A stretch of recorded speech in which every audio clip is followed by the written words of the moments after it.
what was your biggest frustration as a youth athlete? And tell us a little bit about how you overcame that. The biggest thing for me had to have been my size growing up. As I mentioned earlier, I was always about a calendar year almost behind a lot of the players that I was playing with and against. And as a kid, once you lose your confidence, it can be the toughest thing to get it back, especially when I was 5'3" and some of the kids had grown. When I went into my first year of high school, I was 5'3", 98 pounds, and Wow. I was playing on teams and against players that were approaching 6 feet or more, Wow. and almost 100 pounds more than me. So it was tough, and my father was always a good influence. He just said, you know what? Do you like playing hockey? Do you love it? And I said, absolutely. He said, don't worry about that stuff. My father was 6'3". My uncle was 6'5". Wow. I kind of was a bit of a late bloomer. I ended up growing 10 inches in grade 11. Wow.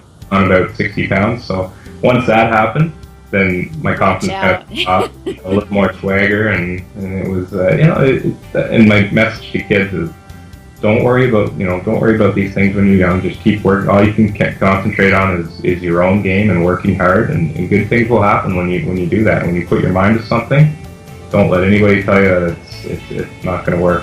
You can always, there's always another way to reach your goal. You might have to take a bit of a detour, but you can get there. What were some of the things that you did to build your confidence before that junior year when you started to get the natural height and weight? The biggest thing for me was always knowing that I loved doing what I was doing. I was having fun with it. I had a really good group of players around me. We were playing a team that had a really top offensive player. Like when I was in college, we played against Phil Kessel, who's now at the Toronto Maple Leafs.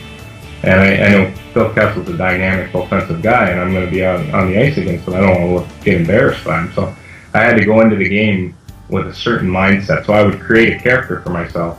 Oh. And so for me, Smart. just for example, that character might be that of war. My mantra for that game might be warrior.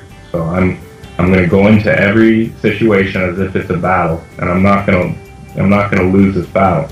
I'm not going to get beat. I'm going to stay on the defensive side of this play. He's not going to score when I'm on the ice. So that was kind of how I created this kind of character for myself, and that's how I was going to approach the game. It gave me a level of focus. Nice. What were some of your favorite movies that inspired you? I really like Rudy was a movie when I was a kid that I could really relate to because Rudy was small, he was an underdog, people said he couldn't do things, and I was small and I was an underdog and people told me I couldn't do things. So I really related to Rudy when I was growing up. That's through my teenage years, 13, 14, 15. This was a movie that I would watch over and over when I was down and it really uplifted me to know that, this was a guy that came out of nowhere. He was so small, there's no way he could ever play NCAA football, and here he was achieving his ultimate dream. So Yeah. it really gave me a lot of inspiration to push forward with my goals. Go to sportsmentaltoughness.com to get your free video training and guided visualization MP3 on how to perform under pressure. I'm Craig Sigel, the Mental Toughness Trainer.